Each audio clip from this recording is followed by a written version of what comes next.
Welcome to the 8th Seminar for English Teaching Professionals, Transforming Teaching Practices in the EFL Classroom. Today, we are honored to have two distinguished presenters, Jonathan Elizondo and Claire Goodman, who conducted an insightful workshop named Boosting Oral Skills with Intercultural Connections, Key Strategies from the Building Intercultural Bridges Virtual Exchange Project. This video aims to summarize the key points covered during their session and highlight the importance of implementing these strategies in the EFL classroom.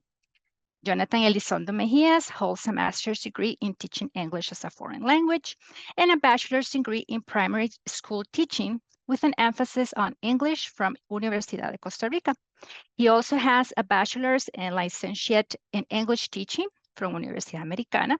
Jonathan has experience teaching English at public and private primary schools, high schools, and universities. His national and international presentations have focused on integrating ICTs to enhance pedagogical practices and English language skills, and on implementing collaborative strategies in distance education. He is currently a professor at UNED involved in the Majors program. Claire Goodman is a professor at Universidad Estatal a Distancia and Universidad Nacional with a bachelor's, licentiate, and master's degree in teaching English as a foreign language. With over 25 years of teaching experience, she has worked at Centro Cultural Costarricense Norteamericano as a teacher, teacher trainer, and operations coordinator. She also has taught at ULatina, Universidad de La Salle, UTN, and various international companies. Claire is passionate about teaching, viewing it as a creative profession where both teachers and students can grow together. All right, so let's get started with the questions. And let me start first with Jonathan. Jonathan, can you tell us a little bit more about building intercultural bridges, the project and its main objectives? Sure.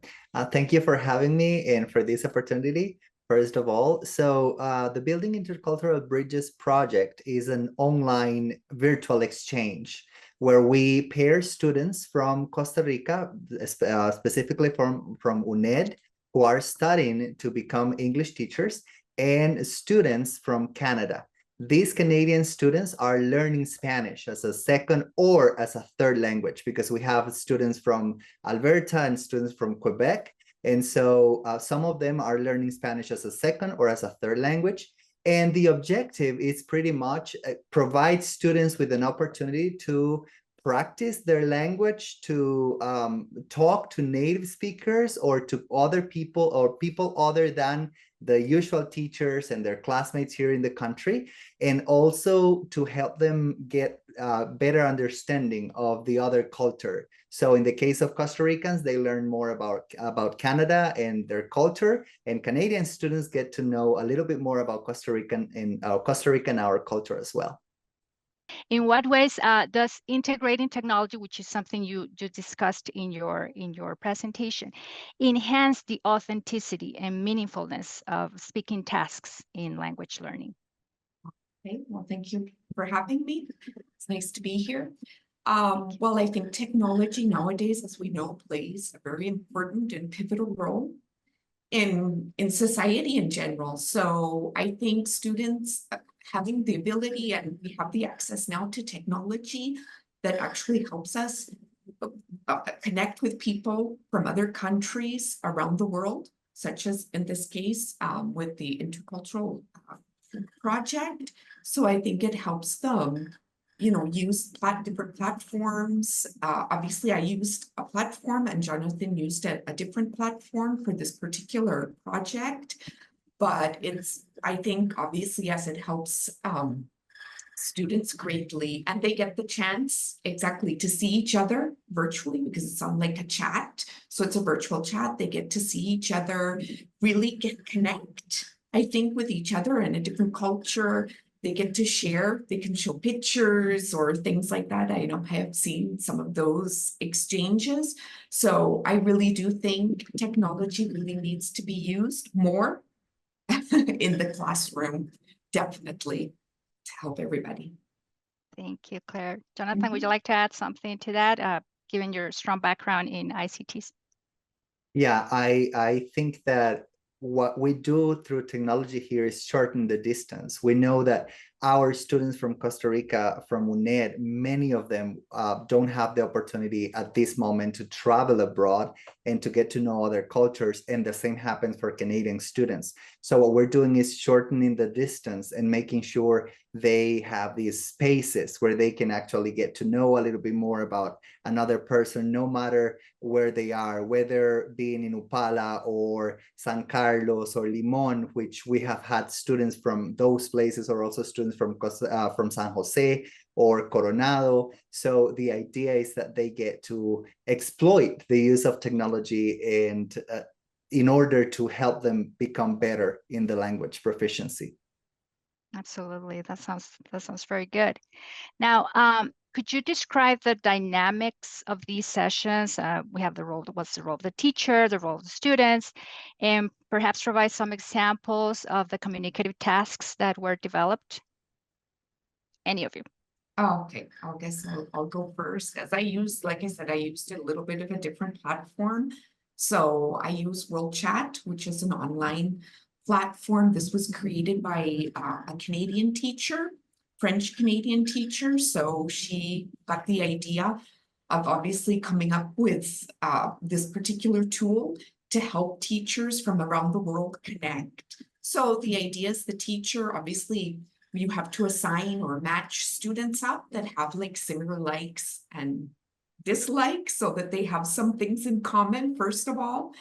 And then obviously from the teacher's side, you provide questions, conversation starters, could be about family, could be about food, very obviously easy topics as well for them to discuss, like everyday topics, nothing too controversial, but at least so that, you know, with both of their levels, they can start that to start the conversation. And then basically it's up to the students.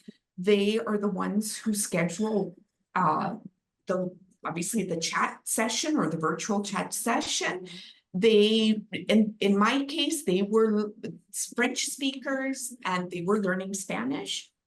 So they had to speak for 30 minutes in Spanish and then 30 minutes in English. So they had to kind of switch back and forth using the same, they could use the same topics. So they were in charge. Basically, they had the freedom to do what they wanted to do in the activity, discuss, and obviously sometimes they went off topic and started talking maybe about other things, but I think the goal was for them to communicate in the language, right? So that they could practice English and Spanish. And also an interesting fact is that a lot of people don't realize that in Canada, a lot of French Canadians don't speak English. So they're learning English as a second language. So they're not really that fluent in English. So it's interesting also that that's something that they learn along the way. But basically the teacher provides the questions and gives the feedback, and the students are the ones who set up the schedule and meet with their partner online. Wonderful. Well, in my case, as Claire already mentioned, the program was a little different. So I was working with students from the University of Lethbridge. They are taking a Spanish course. And what we did was synchronous sessions through Zoom. The other teacher in this case and myself, we decided on schedules and we gave those schedules to the students. Everybody met at the same time, and then we used to send them into breakout rooms. What was very interesting because the mechanics was pretty much the same, like 30 minutes in English, 30 minutes in Spanish, general topics. At some point, we were talking about like education and healthcare system and all those things, finding differences and similarities.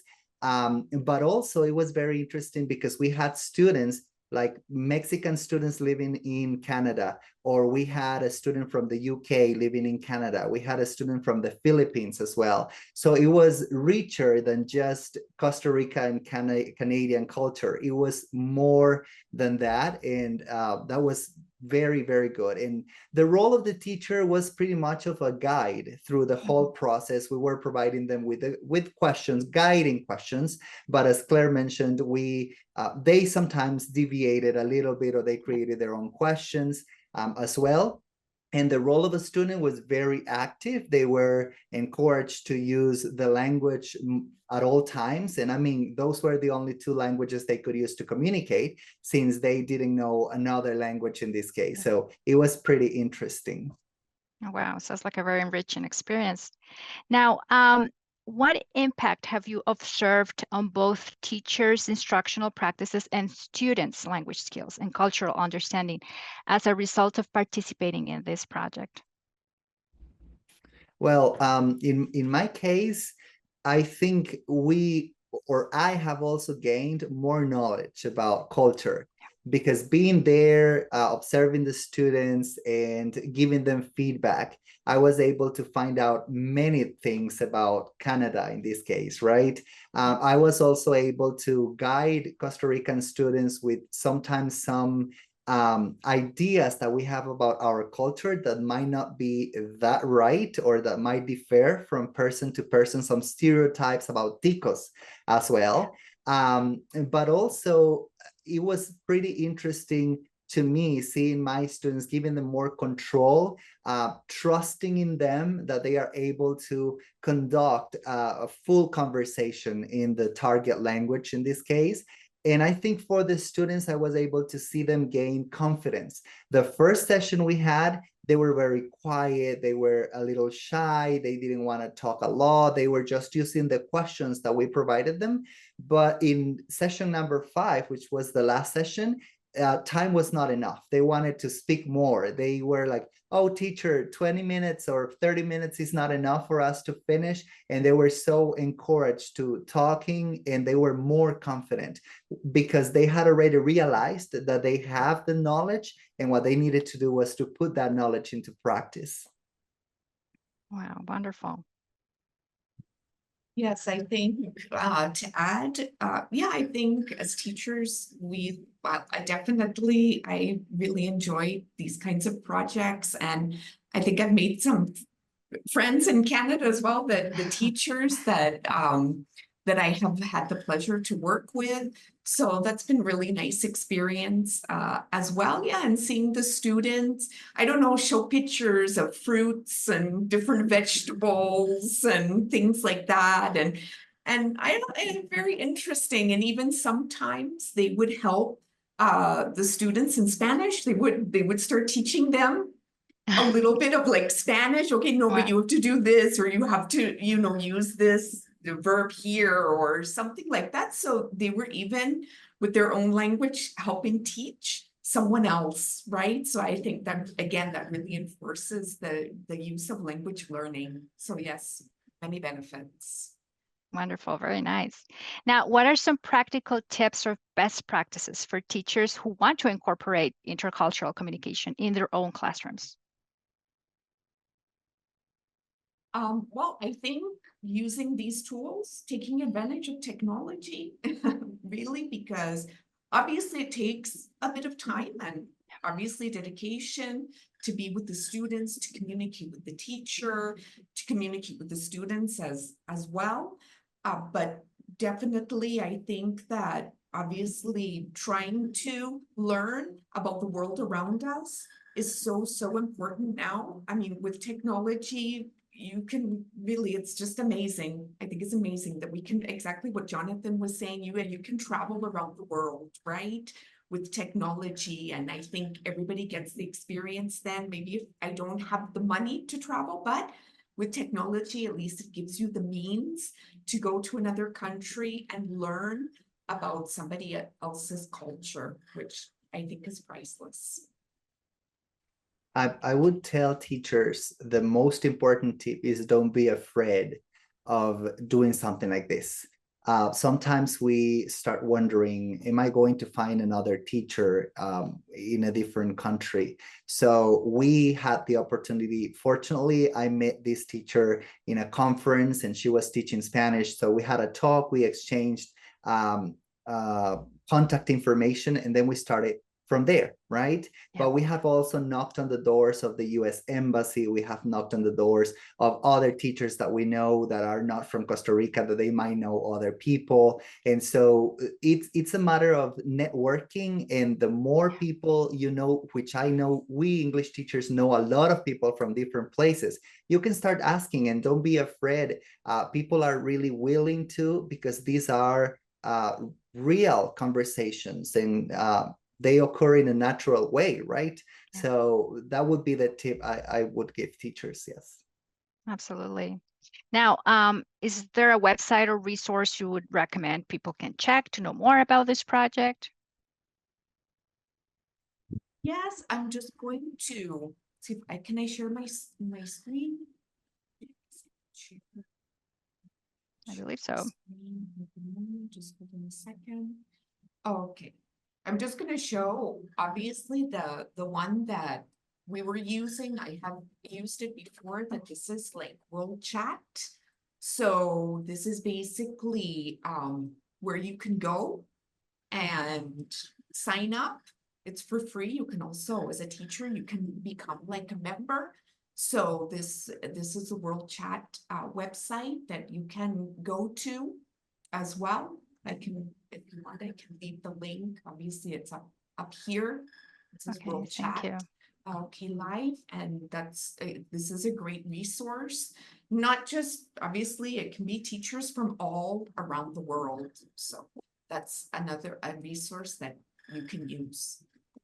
Wonderful. Thank you. Thank you, Claire. Sorry, Angie, I would also Yeah. like to share, and probably we're going to share this link as well with other teachers, but this is a website we developed. One of our teachers at UNED developed here in Costa Rica, and it's a little bit more about Costa Rica, about UNED, so that people from Canada or from other places can get to know a little bit more. So you see that we have the history, economy, cultural heritage, a little bit of everything. Regarding Costa Rica. This is a Google site that we created, and the idea is to share this one with students from the counterpart, right? From students from Canada, we would share this website, and they get to know a little bit more about the country as well. So that's another recommendation. If you're planning to start a project like this, maybe you can create a small website where you start sharing a little bit more, and students can start finding out more about our country and our culture. Wonderful. Thank you so much for sharing those websites. Now, thank you, Jonathan and Claire, for sharing with us more about this wonderful project. It does sound amazing. And for more information on the topics covered in this seminar, please visit our website. The details are available on the screen.